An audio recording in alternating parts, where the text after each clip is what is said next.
Hi, my name is Katie Sosby, and this is my final project about Super Mario Bros. And how it really impacted the gaming industry. I hope this suffices as camera. I don't really know how to do it with this sort of thing.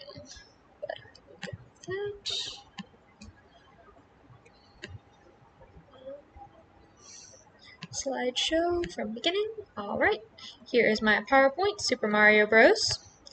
And the beginning of Super Mario Bros. It was created by Nintendo Company back in the 1980s, and it was actually, I believe, the second biggest game of Nintendo, because they originally created Donkey Kong in 1981, and this Super Mario Bros. Was based on the Super Mario video game that came out in 1983. And the video game that you could go to the arcade and play was a co-op arcade game where two players could play the game at the same time. And by having Super Mario Bros.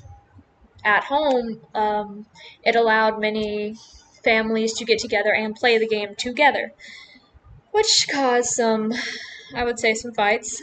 I could imagine, especially with siblings. It was designed by Sugar Miyamoto and Gunpei Yokoi, and they are both Nintendo's chief engineers. Miyamoto was, I believe, the game designer for the original Mario or Super Mario Bros. And he kind of created that 2D look, and I will talk about later how he made it more realistic to how it adds weight to the character. And as you can see in the bottom right hand corner, it is 16-bit game, so it kind of has that 2D feel. And 16 graphics is basically just, it allows some colors on the screen, and it's very minimalistic, unlike the video games we have now. That's, I would say, more higher definition. This game is played on the Nintendo Console 8, or sorry, Nintendo Console. Again, that came out in about 1983, and this was the first at-home console that this game was made for the console. And this is a electronic platform game, and this means it moves the screens from side to side and up and down as you move the players. um, and it simulates gameplay that you're moving with the player to reach a certain destination. Like in the first level of Super Mario Bros., you're going towards basically the end of a castle where you jump down a flagpole and spin down. Next. Okay, Super Mario Bros. Gameplay.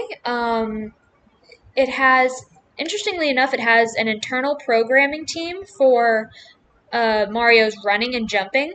And this is what I was talking about with weight, because in the 2D or the original Super Mario Bros., the characters would actually slide a little bit when I never noticed this, but when they jump down, they slide to simulate they're actually a real character jumping and moving, which I thought was really interesting, because Miyamoto really likes having his video games seem like real characters and real people doing these things, even if it's a bit out in fantasy.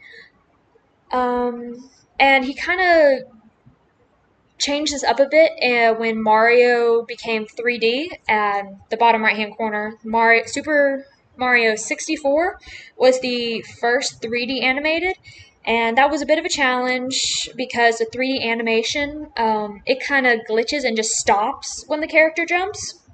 So they had to fix that, and they actually fixed that by when Mario jumps up and hits the ground, he squishes a little bit and then goes back to his original shape, which makes the character seem more real. And one of his quotes that I really liked from an interview that I saw him in was, "Adding weight helps the player believe it's a real character. This helps them form emotional attachment." And as you can see, at the right, that is actually him right there with his characters. In the original gameplay, oh sorry, um, in the Donkey Kong, which I believe he also worked on because he also worked with Nintendo, they learned how to fix certain things because when the player jumped in Donkey Kong and then fell from a height that was like slightly taller than the game character, they died. But with Mario, you can do more. You can jump higher, run faster. It's just the little things that he improved on and continues to improve on with his games. And what I thought was really funny, I didn't put the interview in here, but in his interview, when he was talking about creating the first world with the first level, he was talking about just simple gameplay of what anyone could understand. There wasn't any guidance that was like on the screen. It was players figuring out what to do. And basically he was like any inexperienced player would try. That's what they actually tried to simulate when they played. They're like, "Oh, well, there's a block with a question mark. What are we going to do it? Let's try and hit it. Let's see what happens." And you would get a coin or you would get a suspicious mushroom to eat because he said that was a universal sign of a suspicious mushroom that other people could relate. And it might be one of his easier characters was his first character was the Koopas, the turtles, but he thought that would be a bit difficult for people to understand because you had to hit the turtle on the shell and then hit it again when it came like flying back to you. So the bad mushrooms were created, and actually, where the Goombas, the bad mushrooms, get their name is when he first created it, it was a black mushroom, and one of the animators said it looked like a chestnut, and a chestnut in Japanese is Kuri, which is nicknamed Kuribo, which means Goomba. So that's kind of where the nickname came from, which I just thought was a really interesting fact. And the first world, the first level, they actually built that last because they took all the like audience, what they were like feedback, and they said, how can we make this more simple to where people can understand um, basically like how to get things, the mechanics going, and then after that first level, they just explore and do whatever they want to, and it gets progressively harder. So I just thought that was really interesting. The narrative is Mario and Luigi are in the Mushroom Kingdom, two Italian brothers, and they have to rescue Princess Toadstool from King Bowser. Top right is Bowser with Mario, and then the bottom right is the Super Mario Bros. TV show. And Princess Toadstool actually is now Princess Peach, but they're technically the same character, but technically not. I believe it was just popularity that they just updated her character. They didn't really do that with any other characters, but they did. Obviously, Peach has blue eyes, blonde hair. Princess Toadstool has brunette hair, if I remember in the original. It kind of looks different in the TV show. And you have to fight Mushroom Goombas and Koopa Troopas, which is the evil turtles, to eventually get to King Bowser to hopefully rescue Princess Toadstool. Different levels, it gets progressively harder with more evil characters, and you can either go above ground or below ground using tunnels. And there's actually like a little plot twist at the end, which I thought Miyamoto loves. Like, he really put his heart into this, which I believe you can like tell in the gameplay because he just loves having like hidden references in future games, obviously. But he wants the player to enjoy themselves. So what you think is the end is actually the now infamous line of "Your princess is in another castle." So you have to defeat that character, and then eventually you do get to King Bowser, which is the boss level.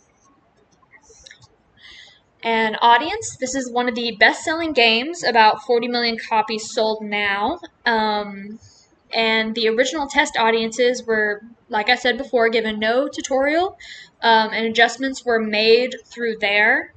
I that's how it is now, pretty much. There's always test audiences. But I love how Miyamoto is looking for new ways to, I would say, update this new character, because there was obviously a lot of sequel games, there were television shows, there were the recently new movie that came out, and this kind of is nostalgic for obviously the older generation because they grew up playing Super Mario Bros. And every few years they reinvent it for the next generation, and it really brings people together, being like, oh, I love this too. Like, do you want to play the game? And it brings it back popular. Um, Especially with the easy storytelling, especially with the first level. Anyone could figure it out. It just takes time, and it's the first level is just meant for you to get the hang of it.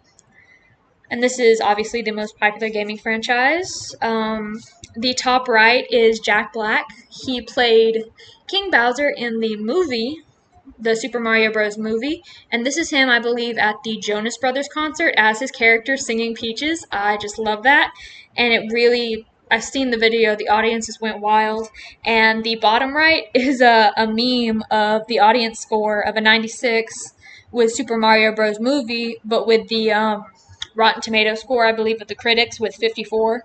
As you can tell, a lot of people love the updated version, the movie. It was wonderful. And that is all, I believe.